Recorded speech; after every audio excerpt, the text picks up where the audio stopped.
My father sat on the leather chair I bought, in the house I paid for, sipping coffee I brewed, and said with a straight face, "You need to let your brother stay here, he's family, and job hunting is stressful."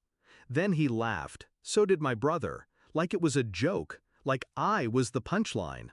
I didn't say a word, just looked at the muddy shoes my brother had kicked off on my white rug, the beer cans on the table, the smell of weed leaking from the guest room.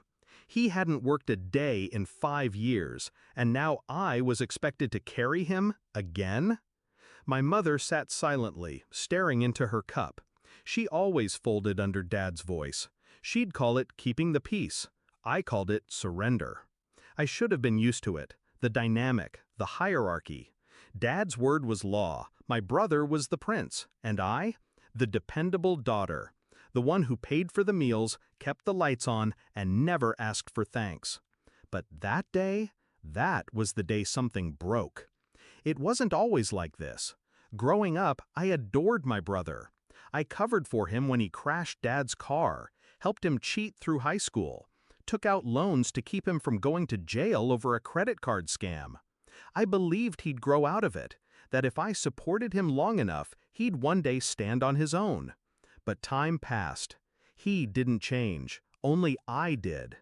The real shift happened when I noticed my savings bleeding out faster than I could explain.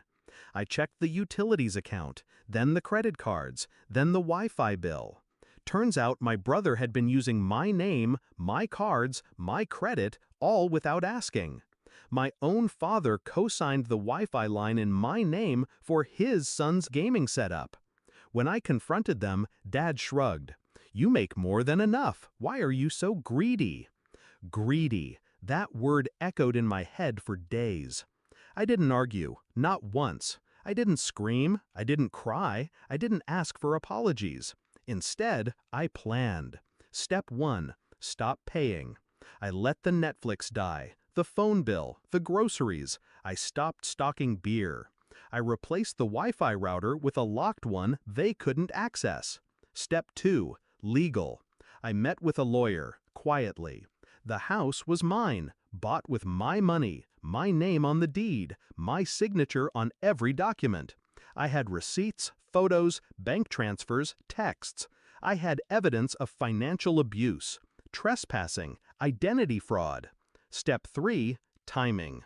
I waited until rent was due, until both of them had racked up days of ordering food on my apps, driving my car, using my accounts. Then I changed every password, froze my credit, removed my dad's cosign from everything I legally could, and I filed a restraining order. The court date was cold. I wore black. My brother showed up late in sweatpants. My father didn't bother to shave. They thought it would be a slap on the wrist, a scolding, maybe a payment plan. Instead, I let the evidence speak. The judge listened as I laid out the months of stolen funds, screenshots of Uber Eats orders from my cards, texts from my brother joking about being basically a dependent.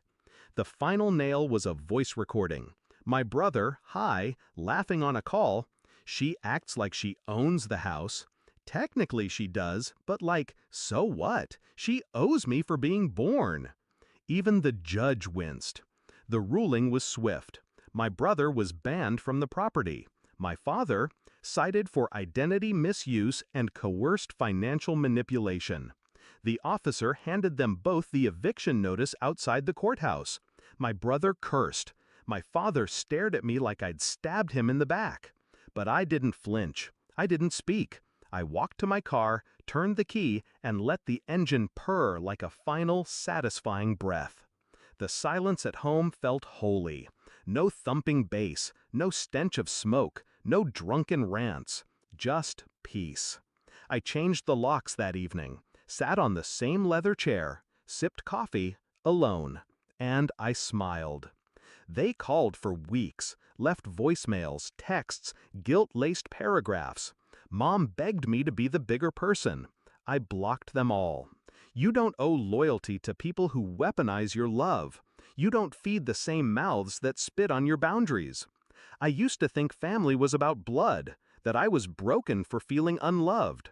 But now I know I wasn't broken. I was just finally done pretending.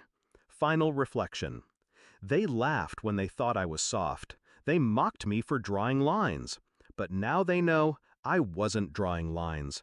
I was building walls. And they're on the other side of them. Forever.